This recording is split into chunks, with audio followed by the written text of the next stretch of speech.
চৌধুৰী ডাঙৰীয়া উপস্থিত, ডক্টৰ পৰাগ বৰ্মন ছাৰ উপস্থিত, সকলো শিক্ষাগুৰুসকল আমাৰ মাজত উপস্থিত, সদৌখন ছাত্ৰ সন্থাৰ সমূহ কেন্দ্ৰীয় নেতৃবৃন্দ উপস্থিত, সদৌখন গোৰ্খা ছাত্ৰ সন্থাৰ নেতৃবৃন্দ উপস্থিত, মৰমৰ ছাত্ৰ ছাত্ৰীসকল আৰু শুভাকাংক্ষীসকল, সকলোলৈকে সদৌখন গোৰ্খা ছাত্ৰ সন্থাৰ তৰফৰ পৰা আজিৰ এই পবিত্ৰ ক্ষণত সংগ্ৰামী অভিনন্দন জ্ঞাপন কৰিব বিচাৰিছোঁ।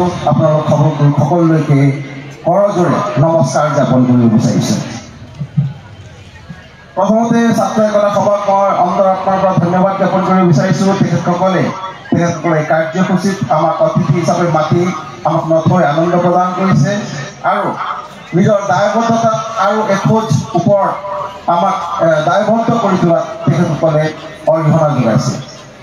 আজিৰ সমাজক শক্তিশালী ৰূপে নিৰ্মাণ কৰিবলৈ, সকলো জাতি জনগোষ্ঠীৰ মাজত ভাতৃত্ববোধেৰে অসমখনক আগুৱাই নিবলৈ এই ধৰণৰ কাৰ্যসূচীসমূহে নিশ্চয় ডাঙৰ ভূমিকা পালন কৰিব বুলি মই অনুভৱ কৰোঁ। আপোনালোক সকলোকে দুই কথা ৰাখিব বিচাৰিছোঁ, বিশেষকৈ ছাত্ৰ ছাত্ৰীসকলক। আপোনালোকে বিশ্ববিদ্যালয় সপ্তাহ পালন কৰিলে। বিশ্ববিদ্যালয় সপ্তাহত কোনে অংশগ্ৰহণ কৰিলে এবাৰ চাব বিচাৰিছোঁ। হাত উঠা। বহুকেইজনে অংশগ্ৰহণ কৰিছে, তেখেতসকললৈ জোৰদাৰ হাত চাপৰি এটা হ'ব লাগে। আৰু যিসকলে অংশগ্ৰহণ কৰা নাই, যিসকলে বিশ্ববিদ্যালয় সপ্তাহত অংশগ্ৰহণ নকৰিলে, তেখেতসকলক অনুৰোধ কৰিব বিচাৰিছোঁ, অহা বছৰৰ পৰা যাতে এই ভুলটো নকৰে। তেখেতসকলে সকলোৱে প্ৰতিটো কিবা নহয় কিবা এটা পাৰ্টিচিপেট কৰিব লাগিব। কাৰণ এই যে বিশ্ববিদ্যালয় সপ্তাহ যে আমি যে আয়োজন কৰোঁ, এনে গতানুগতিক কথা নহয়। ইয়াৰ মাজেদি সমাজ জীৱনৰ বহুখিনি ভৱিষ্যত আপোনালোকৰ নিৰ্ভৰ কৰে। ইয়াত বিশ্ববিদ্যালয়ত আপোনালোক পঢ়ি আছে, বিভিন্ন জাতি জনগোষ্ঠীৰ ছাত্ৰ ছাত্ৰী পাইছে, বিভিন্ন প্ৰকাৰৰ বন্ধু বান্ধৱীবিলাক পাইছে, বিভিন্ন কেৰেক্টাৰিষ্টিক্সৰ মানুহবিলাকৰ লগত সংঘবদ্ধভাৱে আপোনালোকে কাম কৰে, কিবা এটা মিছন কমপ্লিট কৰে, বিভিন্ন স্পৰ্টছত পাৰ্টিচিপেট কৰি ইজনৰ সিজনৰ লগত ভাৱৰ আদান প্ৰদান হয়, তেতিয়া আপোনালোকে মানুহ চিনাকি হোৱা, মানুহৰ লগত পৰিচয় হোৱাত ডাঙৰ ভূমিকা পালন কৰে।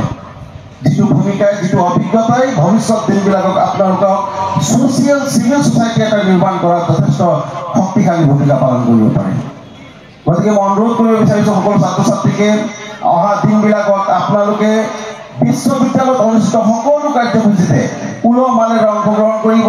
বিশ্ববিদ্যালয়ত পঢ়ি থকা দিনটোৱে আমাৰ প্ৰেক্টিকেল দিন। এই দিনবিলাকত আমি যিখিনি শিকিম, এইখিনি বস্তুৱে অনাগত দিনবিলাকত বহুত কামত লাগিব আমাক।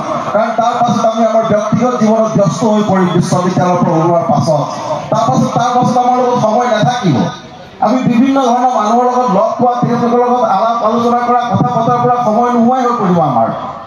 সেই গতিকে আজি এই বিশ্ববিদ্যালয়ত কৰা দিনবিলাকতে আপোনালোকে বহু কথাবিলাক আয়ত্ব কৰিব লাগিব। এতিয়া ফিলিংছ হয়, প্ৰয়োজন নাই, মোৰ বান্ধৱী আছে, মোৰ বেষ্ট ফ্ৰেণ্ড এজনী আছে বা বেষ্ট ফ্ৰেণ্ড এজন আছেই, গতিকে বেলেগ বন্ধু বান্ধৱীৰ প্ৰয়োজন নাই নিচিনা ফিল এটা হয় এইটো সময়ত। কিন্তু যেতিয়া আপোনাক পৃথিৱীত এই বিশ্বত যেতিয়া আপুনি কম্পিটিশ্যন কৰিবলৈ যাব, তেতিয়া আপুনি গম পাব যে বিভিন্ন প্ৰকাৰৰ মানুহ আছে পৃথিৱীত। কাক কেনেকৈ টেকেল কৰিম, কোন মানুহৰ চৰিত্ৰ কেনেকুৱা চৰিত্ৰৰ মানুহক কি ধৰণে কথা পাই কেনে টেকেল কৰিব লাগিব, এইবিলাকৰ অনভিজ্ঞ হৈ পৰিব আমি। এই গোটেইখিনিৰ অভিজ্ঞতাটো যদি আমি আয়ত্ব কৰিব লাগে, এই বিশ্ববিদ্যালয়ত থকা প্ৰতিজন ছাত্ৰ ছাত্ৰী ইজনে সিজনৰ লগত কথা পাতি, বন্ধুত্ব কৰি, ইজনে সিজনক জানি শুনি যদি আগবাঢ়ে, ইন ফিউচাৰ আপোনালোকৰ কেতিয়াও সমস্যা নহয়। এই কথাটো আপোনাক কৈ থলোঁ। এই কথাটো এতিয়া আপোনালোকে ফিল নকৰিব পাৰিব, কিন্তু কোৱা আমাৰ প্ৰয়োজন। আমি এই কথাটো আমি এতিয়া ফিল কৰি আছোঁ। এইটো আমাৰ এক্সপিৰিয়েঞ্চ। গতিকে আমাৰ এক্সপিৰিয়েঞ্চটো আপোনালোকক ক'লোঁ যে এই কলেজৰ দিনবিলাকতে বহুতখিনি কথা আমি শিকি ল'ব লাগিব। তাৰ পাছত আমাৰ লগত সময় নাথাকিব। কাৰণ আমাক অসমক বিশেষকৈ এটা ষ্ট্ৰং চিভিল ছ'চাইটি লাগে। আমি ব্যক্তিগতভাৱে বিভিন্ন মানুহে বিভিন্ন ধৰণৰ কাম কাজ, বিভিন্ন প্ৰফেশ্যনত ব্যস্ত থাকিলেও চিভিল ছ'চাইটি আমি ষ্ট্ৰং কৰি ৰাখিব লাগিব। কাৰণ ইউনাইটেড হৈ থাকিলে এখনখনক আমি সুন্দৰভাৱে সজাই পৰাই তুলিব পাৰিম। ইজনে সিজনৰ কথা ভাষা জানা, ইজনে সিজনৰ খাদ্য সম্ভাৰৰ বিষয়ে জানা, অথবা বিভিন্ন জাতি জনগোষ্ঠী, অসমৰ কিমান সৰু সৰু জাতি জনগোষ্ঠী আছে, সকলোৰ বিষয়ে যদি আমি সমানে সম্যক জ্ঞান লৈ যদি আগবাঢ়ো, তেতিয়া আমি নিশ্চয় অনাগত দিনত এজন সুন্দৰ অসমীয়া, এজন অসমৰ সুনাগৰিক হিচাপে নিজকে প্ৰতিষ্ঠা কৰিব পাৰিম।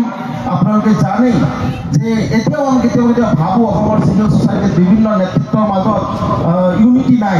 এই কথাটো আমি সদায় ফিল কৰোঁ। আমাৰ চিভিল ছ'চাইটিৰ মানুহ কোনোবা এজনে এটা ভাষাত এক প্ৰকাৰৰ বক্তব্য দিয়ে, আন এজনে বেলেগ প্ৰকাৰৰ বক্তব্য দিয়ে। আমি কেতিয়াবা ফিল কৰোঁ কেলে তেখেতসকলৰ মাজত ইউনিটি নাই, ইউনাইটেডলি কেলে কথাবিলাক ক'ব নোৱাৰে, একেটা মঞ্চত বহি কিয় ক'ব নোৱাৰে। আমি তেখেতসকলক আমি দোষাৰোপ কৰি আছোঁ আজিৰ ডেটত, কিন্তু কালি ডেটত সেই পজিশ্যনত আপোনালোক গৈ পাব, কাৰণ আপোনালোকেই হৈছে বিশ্ববিদ্যালয়ৰ ছাত্ৰ ছাত্ৰী। অসমৰ গাঁও ভূঞে থকা ছাত্ৰ ছাত্ৰীবিলাকৰ মাজৰ পৰা আপোনালোক বেষ্ট ষ্টুডেণ্ট, বেষ্ট প্ৰডাক্ট।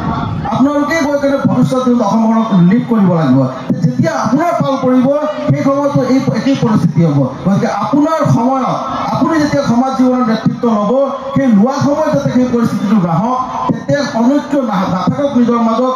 তাৰ কাৰণে আজিৰ পৰাই ছাত্ৰ ছাত্ৰীৰ মাজত ইউনিটি হোৱাটো প্ৰয়োজন।